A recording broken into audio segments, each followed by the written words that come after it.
के 4 पुत्र थे। सबसे बड़े बेटे का नाम उमाशंकर था, दूसरे का उदय शंकर, तीसरे का प्रमोद कुमार और चौथे का रंजीत कुमार।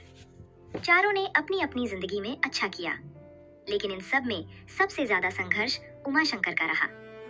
बहुत कम उम्र में ही उसने अपना घर बार छोड़ दिया और कमाने की जिम्मेदारी अपने कंधों पर ले ली। आगे बढ़ने के लिए उसने फार्मा की पढ़ाई की। पढ़ाई के दिनों में भी हालात आसान नहीं थे, कभी पैसे की कमी, कभी सहारे का अभाव। लेकिन उमाशंकर ने हिम्मत नहीं हारी। लंबे संघर्ष के बाद उसने एक दुकान शुरू की। शुरुआती दिनों में दुकान ने खास कमाई नहीं की, पर उसके धैर्य और मेहनत ने धीरे धीरे हालात बदल दिए। समय बीतता गया और दुकान अच्छी चल पड़ी। उसी मेहनत की कमाई से उसने अपने पिता और अपने तीनों भाइयों को संभाला और उन्हें आगे बढ़ाया। वो पूरे परिवार के लिए स्तंभ बन गया। अच्छी चलने लगी तो उमाशंकर ने सोचा कि अब परिवार को स्थिरता दी जाए। उसने दुकान के पास ही जमीन खरीदी और घर बनाने का निर्णय लिया। ये घर उसने केवल अपने लिए नहीं, बल्कि अपने तीनों भाइयों के लिए भी बनाया। घर बनाते समय पैसों की कमी पड़ी तो उसकी धर्मपत्नी ने बिना किसी हिचक के अपने गहने बेच दिए। दोनों ने मिलकर हर कठिनाई का सामना किया। समय बीतता गया और आखिरकार घर बनकर तैयार हुआ। एक ऐसा घर जिसमें चारों भाइयों का स्नेह बसता था। उमाशंकर ने अपने छोटे भाई रंजीत कुमार की पढ़ाई का पूरा भार उठाया और उसे भारतीय सेना में भर्ती करवाया। दूसरे नंबर वाले भाई उदय शंकर को वो अपने साथ दुकान पर रखता था। दोनों मिलकर व्यवसाय संभालते थे। तीसरे भाई प्रमोद कुमार गांव में पिताजी के साथ खेती बाड़ी और डॉक्टरी का काम देखते थे। लेकिन जैसे जैसे समय आगे बढ़ता गया, हालात भी बदलते गए। मुश्किलें बड़ी होती गईं, पर उमाशंकर अपनी जिम्मेदारियों से कभी पीछे नहीं हटा। मैंने ऐसा करवट ली कि जब सभी भाई अच्छी तरह से सेटल हो गए, तभी उदय शंकर को थोड़ा सा पैसा और सफलता का घमंड हो गया। उसी घमंड में उसने अपने बड़े भाई उमाशंकर के साथ विश्वासघात कर दिया। उस भाई से जिसने उसे बनाया, संवारा और जीवन में खड़ा किया था। उमाशंकर ने जिस दुकान को खड़ा किया था, जिसे चलाने में उदय शंकर ने भी हाथ बटाया, उसी दुकान पर उसने अधिकार जमाने की कोशिश की और आखिरकार उसे अपने ही बड़े से अलग होकर उदय शंकर ने अपना दुकान खोला। ये समय उमाशंकर के लिए बेहद कठिन था। ये सिर्फ व्यापार का नुकसान नहीं था, ये उनके दिल पर किया गया गहरा घाव था। जिस परिवार के लिए उन्होंने रात दिन मेहनत की, जिन भाइयों के लिए अपना सब कुछ न्यौछावर कर दिया, वही भाई उनकी पीठ पीछे वार कर गए। अपने बच्चों के लिए वे कुछ खास नहीं कर सके, क्योंकि अपनी सारी कमाई और ऊर्जा उन्होंने भाइयों को संवारने में लगा दी। बदले में मिला सिर्फ धोखा।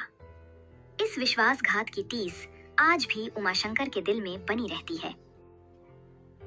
अपितु उमाशंकर के जीवन में दुखों का अंत यही नहीं हुआ। भाई के अलग हो जाने के बाद उन्होंने किसी तरह खुद को संभाल लिया, पर नए संघर्ष उनका इंतजार कर रहे थे। अब उमाशंकर के अपने बच्चे थे, 2 बेटे, सोनू और मनु। इन दोनों की जिंदगी में भी संघर्ष कम नहीं था। उमाशंकर अपने बड़े बेटे से काफी खुश रहते हैं, पर उसका संघर्ष देखकर उनका दिल दुखता है। बड़ा बेटा अब 27 साल का हो चुका है, फिर भी बेरोजगार है। यही बात पिताजी को दिन रात चिंता में डाले रखती है। उधर छोटा बेटा मनु आए दिन किसी न किसी बात पर रूठा रहता है। उसकी नाराजगी और अस्थिरता के कारण उमाशंकर और उनकी पत्नी दोनों ही मानसिक रूप से परेशान रहते हैं। भाइयों का किया गया विश्वासघात, बेटों की कठिनाइयां और घर की लगातार चलती चिंताएं, इन सब ने उमाशंकर के दुखों की एक लंबी श्रृंखला बना दी है। और ये सिलसिला अभी भी पूरी तरह खत्म नहीं हुआ है। उनके जीवन में दुखों की लहरें बार बार उठती रहीं।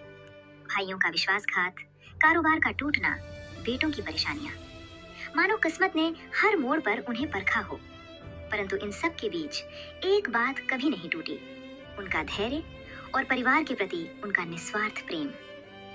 एक रात उमाशंकर अपने आंगन में अकेले बैठे थे।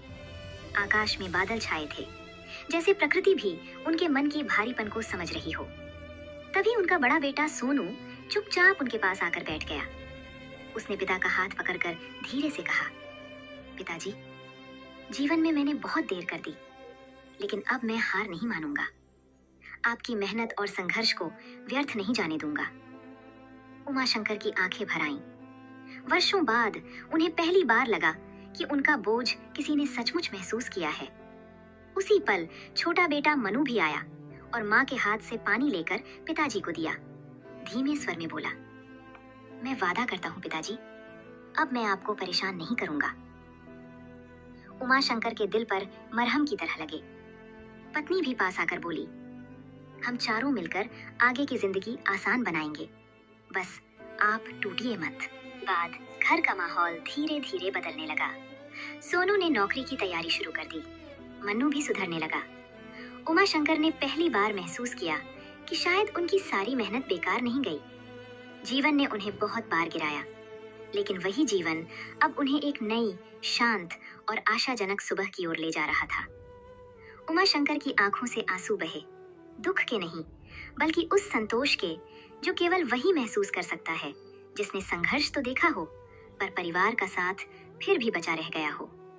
और इसी एहसास के साथ उनकी कहानी का अंत नहीं हुआ, बल्कि एक नई शुरुआत हुई।